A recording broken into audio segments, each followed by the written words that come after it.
I just watched the most powerful person in my neighborhood get what was coming to her, and let me tell you, it was absolutely beautiful. 3 months ago, my $350 limited edition sneakers disappeared from my front porch. The very next day, I saw them being worn by someone who thought I wouldn't notice. But here's the thing, these weren't just any sneakers. They had one tiny unique mark that proved they were mine. When I tried to get them back, that's when things got dark. Suddenly, I was getting slapped with bogus fines, threatening visits to my house, and a whole campaign designed to make me shut up and disappear. They thought I was just another quiet neighbor who'd roll over and take it. They had no idea who they were messing with. See, I don't get angry, I get strategic. So I started building something. Hidden cameras where they'd never look. Technology they didn't know existed. And a trap so perfect, so satisfying, that when it finally snapped shut, the whole neighborhood would see the truth. I'm talking about a plan that would turn their little game into evidence, their arrogance into their downfall, and their secret into the most public humiliation you've ever seen. What happened next? Let's just say karma came in a color they'll never forget. This is the story of how one stolen package became a federal case, how patience became power, and how I made sure that when justice finally arrived, everyone was watching. Stick with me, because the revenge is sweeter than you can imagine in the ending. It's going to leave you speechless. I'm Michael Prentice, and this is how I brought down an empire, one stolen package at a time. I'm Michael Prentice, and today I'm telling you how the HOA president stole my package, so I made her glow neon green on camera. Limited edition cosmic comets. Deep blue silver streaks, tiny scuff on the left toe. I shot 100 photos, boxed them, and set the empty shipping box out for pickup. The shoes stayed inside. I thought they were safe. Karen Hulan ran our HOA like a hobby dictatorship. Vague rules, real fines. Grant, her teenage echo with a moped and a smirk, lived for attention. I kept my head down. The next morning, the shipping box was gone. I shrugged, probably picked up early, and got back to work. 2 days later, reality slapped me in the face. I was watering my petunias when I saw him, Grant Huland, swaggering down the sidewalk with his friends, wearing deep blue sneakers with shimmering silver streaks. My cosmic comets. Then I saw it. A tiny scuff mark on the left toe, something that happened when I stumbled trying them on in my living room. Those were my shoes. My $350 limited edition shoes were on the feet of this smirking little jerk. He caught me staring, looked down at his feet, then back up and gave me the most punchable grin I've ever seen. He knew. He absolutely knew. He lifted his foot, admired the shoe, and winked at me before laughing with his friends. I checked the foyer. The shoebox I'd set by the door was gone. Karen's midday shrub inspection yesterday, that's when she slipped in and took them. I'd left the front door propped open for 10 minutes, hauling mulch. The rage that filled me was hot and immediate. But I knew how that would end. He'd cry foul, "Mommy dearest," would come screeching out, and suddenly I'd be the villain. My best friend Dave had always warned me. Think it through, Mike. Don't give them an excuse. I called Dave. Don't swing. Trap them, he said. He was right. I'd document everything and make the proof undeniable. Building the case, I started a log. I bought a notebook and labeled the first page the Huland file. I wrote down dates, times, the delivery confirmation, and drew a sketch of the shoe, circling the unique scuff mark. I was no longer just a victim. I was building a case, but the Hulands were just getting started. A few days later, an HOA violation notice appeared on my door. My garden hose was improperly coiled, $50 fine. A week after that, my mailbox flag was left in the up position for more than 24 hours. Another $50, I started talking to neighbors. Old Mr. Henderson was fined because his wind chimes created tonal discord. They were a gift from his late wife. Mrs. Gable was fined because her welcome mat had faded from teal to aqua. Every conversation revealed another layer of Karen's tyrannical reign. The real escalation came about a month after my sneakers disappeared. I'd ordered my nephew a massive Lego set for his birthday. It was delivered while I was on a work call. When I went to the porch, the box was gone. I scanned the street and saw Grant struggling to shove a large rectangular box into his mom's SUV. He saw me watching, gave a little shrug, and slammed the trunk shut. This time I didn't hesitate. This was a gift for my 9-year-old nephew. I immediately dialed the non-emergency police number. An hour later, an officer showed up. He was sympathetic but realistic. HOA disputes are a nightmare. You're doing the right thing by documenting everything. He gave me what I wanted, case number. Case 14792. Karen denied everything, of course. Says her son was just cleaning out the garage, the officer said, shaking his head. Without more, my hands are tied. But now I had an official police report. That night, the officer's words echoed in my head. Without video evidence, it was a light bulb moment. If the authorities couldn't act without proof, I would get them that proof. The trap-eye dove into home security forums and tech blogs. Karen was observant. A big, obvious camera would just get me another fine. I needed something discreet. I grabbed 2 sugar cube cams, one hidden in the doorframe, one in a birdhouse. By Sunday, I had a clean 2-angle porch view, invisible from the street, but catching them wasn't enough. I needed to create a situation so spectacular, so undeniable, that they couldn't lie their way out of it. That's when the idea for the decoy package formed. My neighbor Mitch, a retired engineer, was my guy. When I laid out my plan, his eyes widened with delight. A glitter bomb for Karen? Michael, my boy, this is the best idea you've ever had.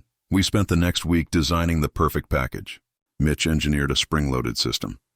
When the box opened, 4 spring-loaded arms would pop up, flinging the contents everywhere. For the contents, we used biodegradable glitter, neon green, hot pink, and electric blue.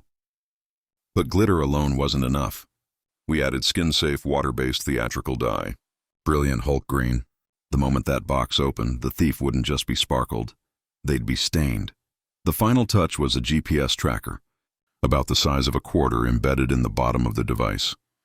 We placed it in a standard cardboard box with a fake label from a fancy electronics brand. I set it on my porch in full view of my hidden cameras and settled in to wait. The decoy sat there for 2 full days. I started to worry. Then, on the 3rd day, it happened. A familiar silver SUV pulled up. Karen got out, clutching her clipboard. She did a slow walk down the sidewalk, pretending to inspect landscaping.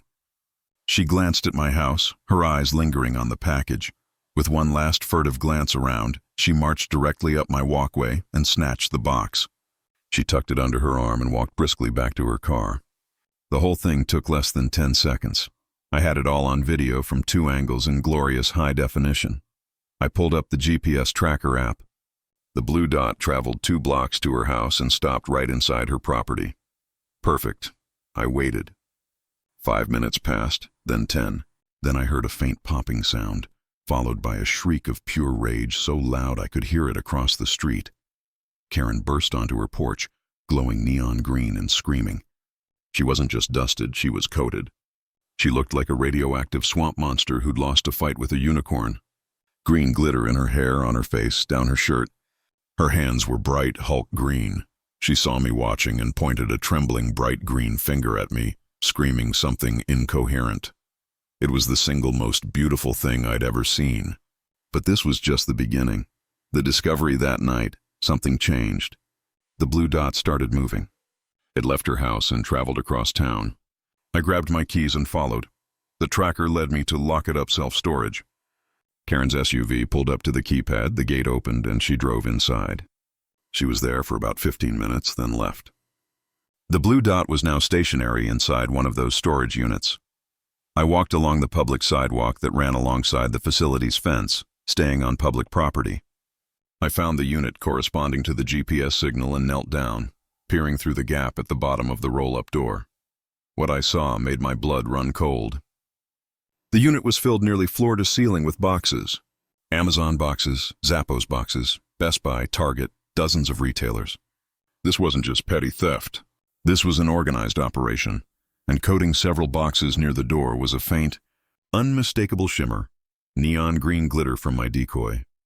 I pulled out my phone and started recording, narrating quietly. Uncle Mitch had also added invisible UV powder to our mixture. I clicked on the UV flashlight he'd given me. The inside lit up like a crime scene. The glitter glowed, but so did powder on dozens of other boxes. Karen had left a magical invisible breadcrumb trail of evidence. I called the police. I'd like to update a police report. I believe I've located the stolen property and a whole lot more. The counterattack, the next morning, my doorbell rang. 2 large, imposing men stood on my porch wearing black polo shirts with HOA security embroidered on them. I'd never heard of an official HOA security patrol. These were Karen's hired muscle.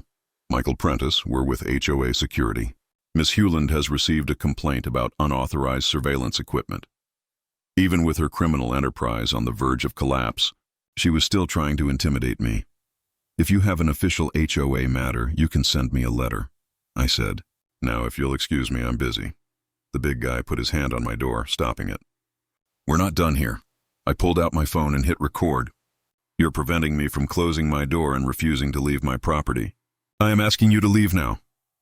Just then, Mr. Henderson came out and started recording from his driveway.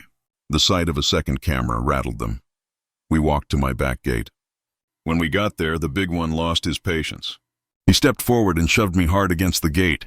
I got that, Mr. Henderson's voice boomed. That's assault!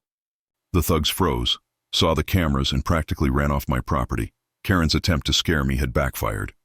It had only given me more evidence and shown me my neighbors were ready to stand with me. The recallee spent the next 2 days poring over our HOA's bylaws. Buried deep, I found it, the recall provision. Any board member could be removed by majority vote at a specially convened meeting. To call such a meeting, we needed a petition signed by just 25% of homeowners. I printed petitions and went door to door. Within 3 days, I had signatures from over half the households, more than double what I needed. While gathering signatures, I prepared a PowerPoint presentation. The title slide read, Our HOA, A Journey into Madness. I had slides with pictures of violations, sound effects of a cash register going cha-ching for every fine, police report numbers, the GPS map, and for the grand finale, the videos. With the signed petitions in hand, I served Karen personally. She opened the door, her face still faintly green around the hairline and under her fingernails. Karen, pursuant to Article X, Section 4, I'm serving you with official notice. A special meeting has been called to discuss your recall. She snatched the envelope, her eyes burning. You have no idea what you've just done. Oh, I think I do, I replied. I'm holding you accountable. The meeting, the night of the HOA meeting, the community clubhouse was packed. Every seat was taken, people standing along the walls. Karen tried to control the narrative with a rambling speech about community standards. Finally, she finished. I believe Mr. Prentice has 5 minutes to air his grievances. I walked to the podium. 5 minutes isn't quite enough. I've prepared a little presentation. I started with the funny stuff. My improperly coiled hose, the ridiculous fines, playing the cash register sound effect. People were laughing openly. Then I shifted gears. But it's not all fun and games. It's about a pattern of harassment, intimidation, and theft. I put up the police report numbers. Karen stood up. This is slander. You have no proof. Proof? Karen, I have so much proof. I clicked the button. The video of Karen, green and glittery, filled the screen. The room erupted. Some gasped, others laughed hysterically. I showed them the GPS map to the storage facility, then the video of Unit C-27 filled with stolen packages. The room went dead silent, and when our president found out I was onto her, she sent these 2 gentlemen to my house. I played the video of the thugs shoving me. The room exploded in angry shouts. That's when Grant lunged at me from the front row. You're lying, he screamed. Mr. Henderson stuck out a leg and tripped him. 2 other men grabbed his arms and hauled him back. He fell into a folding chair. The chair folded first. As the commotion died, I pulled out a large envelope and a party popper. I tossed photocopied HOA financial documents into the air, showing huge unexplained payments to Karen, and twisted the party popper. Silver confetti rained down over the documents. Just then, the unmistakable wail of police sirens cut through the noise. Justice Sergeant Miller walked in with Officer Chen and 2 other uniformed officers. Karen Hewland, you are under arrest for suspicion of felony theft, possession of stolen property, and conspiracy. The clicking of handcuffs echoed in the silent room. As they led her away, green glitter flakes fell from her hair and shimmered on the floor. Grant was next, detained as a person of interest. Sergeant Miller addressed the room. An investigation has been underway regarding package thefts in this community. We secured a warrant and raided a storage unit rented under Miss Hewland's name. The unit holds over 200 stolen items, valued north of $50,000. He continued, We're also aware of the assault incident. The 2 individuals involved are in custody. They were hired using HOA funds, which opens up financial mismanagement charges. The HOA's financial records will be subpoenaed. The officers departed. leaving a stunned community buzzing. The vote to recall wasn't a question of if, but how quickly. Stan and Brenda, the remaining board members, didn't argue. They packed their binders and scurried out. Then the young dad who'd been fined for his daughter's chalk art raised his hand. "I move that we petition the court to place the association under a court-appointed receiver." The motion passed by a wave of hands. I took the mic once more. One last fix. Parcel lockers by the clubhouse. Codes for each resident. No more porch piracy. The vote was unanimous. Epilogue. A month later, the neighborhood felt different, lighter. The court-appointed receiver audited the books and untangled Karen's schemes.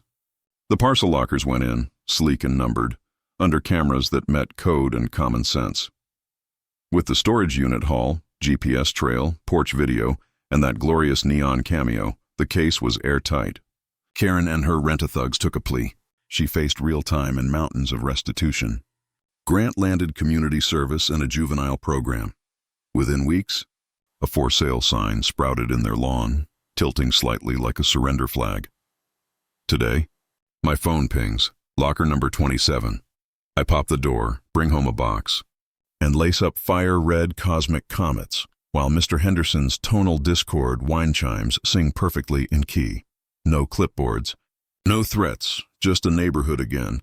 Turns out glitter sticks to more than fabric. It sticks to the truth. I didn't think a pair of shoes would kick off a revolt, but we took back our porches, our mail, our meetings, and the laughs we'd been swallowing for years. The sneakers are just a bonus. The real win is that when boxes land in this neighborhood now, they land where they're meant to, inside our homes, not inside someone's scheme. I look down at the red comets and smile.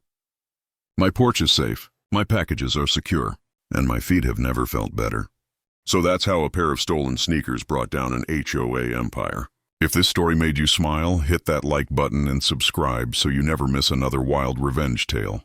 Drop a comment telling me, what would you have done in my situation?